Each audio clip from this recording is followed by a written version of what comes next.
What's up, sweetheart? Sister Cerise here, and I am giving you the unfiltered, unapologetic breakdown of what's really happening in the Diddy trial.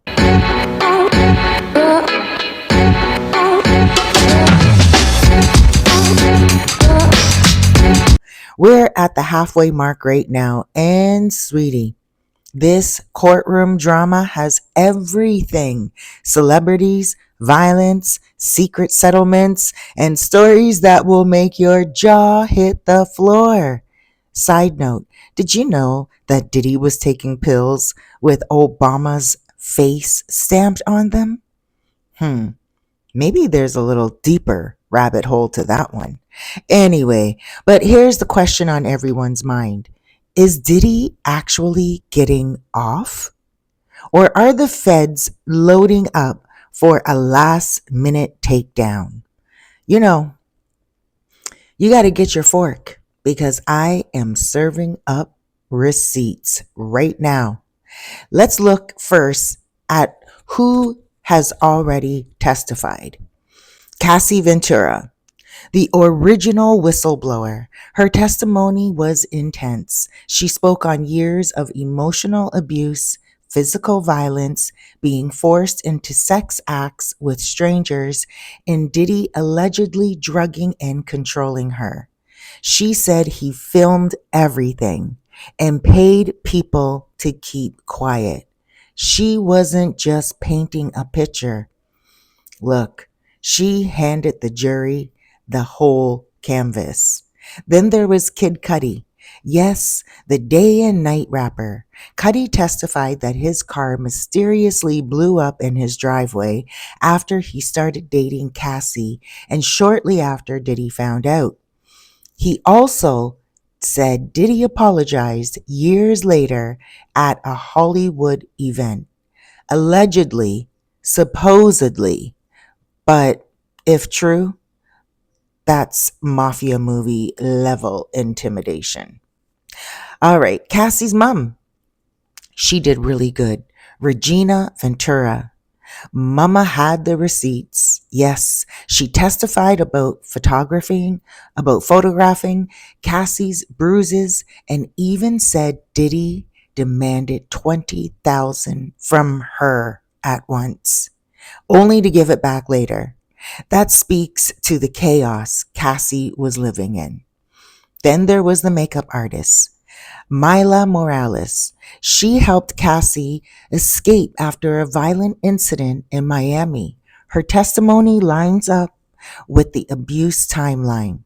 Former assistant David James, he quoted Diddy saying, "I have Cassie right where I want her. She's young, she's moldable." Sir, that's not mentorship. That's grooming. And that's what is being proven. Now, there was also Danity Kane's Dawn Richard. She confirmed she saw Diddy hit Cassie in a recording studio. She said the whole environment was toxic and controlled. Now, Cassie's bestie, ex-bestie, Carrie Morgan, she testified about a 911 incident at Diddy's LA home. She was in the house and she saw everything. It was not a misunderstanding. It was straight out everything that is in the movies. And to the point where she was also hit with a hanger, had a concussion, got a settlement, signed a DNA, and yeah, she was in it deep. Then there was Escort Daniel Phillip. He claimed he was paid to sleep with Cassie while Diddy watched multiple times. This is where the alleged trafficking and coercion charges start to really gain legs. George Kaplan, Diddy's former assistant turned immunity deal witness. He testified about carrying cash, cleaning up situations. He basically said, "Yeah, I was there. It was real." Now, here's the tea. Despite all this explosive testimony, There's a growing sense in the courtroom that Diddy might slither out of this like the snake he is. The defense is doing what they do best, poking holes, discrediting witnesses, and raising just enough doubt. Plus, Diddy's lawyers are stacked. We're talking 2,000 an hour Beverly Hills defense dogs. That's how much they make. 2,000 an hour. Some legal experts say even the government is throwing a lot at the wall, hoping it sticks. But they need a tighter narrative if they want a conviction. They are not doing enough right now to get that conviction, to drop the jaws, and to make the jury think this is done before it's even over. Yeah, it's a lot of questioning coming in. Of course, when Dawn Hughes went in, she was the person who was the forensic psychologist, and she broke it down for the jury. She explained to the jury what mental abuse is, emotional abuse, physical abuse, sexual abuse, all that. And she broke it down, and she was pretty much telling the jury why Cassie would stay, why she would leave and go back, and why it took so long for her to ultimately go and stay away. So that was a pretty powerful testimony there. Um, she was a witness testimony, but I mean, not a witness. She was a professional testimony. But I will say this, I did a video on her. So check out that video coming out in the rest of the week. Now, here is where things get juicy. These upcoming witnesses could shift the entire trial. We're looking at Capricorn Clark, the former assistant. She's the one who allegedly warned Kid Cudi that Diddy was out to get him. If she backs up Cudi's car bombing claims, that's a wrap. It will show arson. Now, there's going to also be the LAPD and LA Fire Department officials. They're scheduled to testify about domestic calls, disturbances, and the aftermath of the alleged abuse. This could verify some of those chilling stories from witnesses. There's also supposed to be Jane and Mia, or Maya, two new accusers. Their testimonies hasn't been heard yet, but they're said to have similar stories to Cassie's drugs and abuse and trafficking. If their details match up, it shows a pattern. Now, Aubrey O'Day, she is from Danity Kane.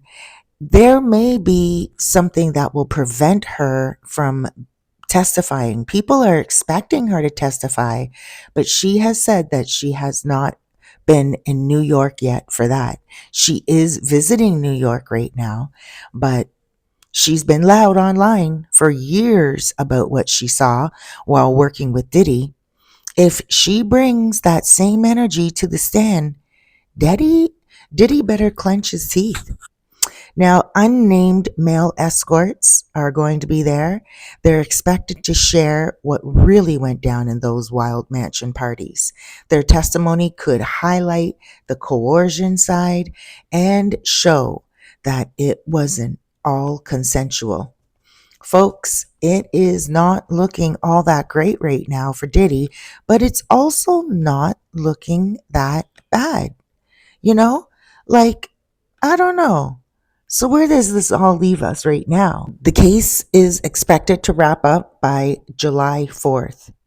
And let's be real, there's still a lot that could happen between now and then. We're talking subpoenas, more bombshells, maybe even settlements. But one thing is clear, Diddy's once spotless legacy is already cracked. It's wide open right now, and the trial might just break it even wider open. So keep your popcorn close, fam, because the courtroom saga is not over. I will keep you updated, so please subscribe, hit that like button, And remember, if you are going through something similar, please get help. I'm a soul coach and I help people every day with their mindset, with their emotions, with their moods. But when it comes to something like what Cassie is going through, that is a whole other level of mental torment, emotional pain. And this is something where you should seek professional help to help yourself jump over that garbage, jump over that. That's not yours. Don't sit in it. Don't keep going back to it like a dog returning to vomit. Stand up, shake it off, move forward, and run. That is it. And save yourself. Sister Cerise here. Please make today count. Tomorrow is not promised, and be good to yourself. There's some videos right here flashing on the screen. The top one is more information on the Diddy trial, and the bottom one is one that YouTube thinks you will enjoy from my playlist. Don't forget to subscribe. Have an amazing day. Be good to everyone and yourself.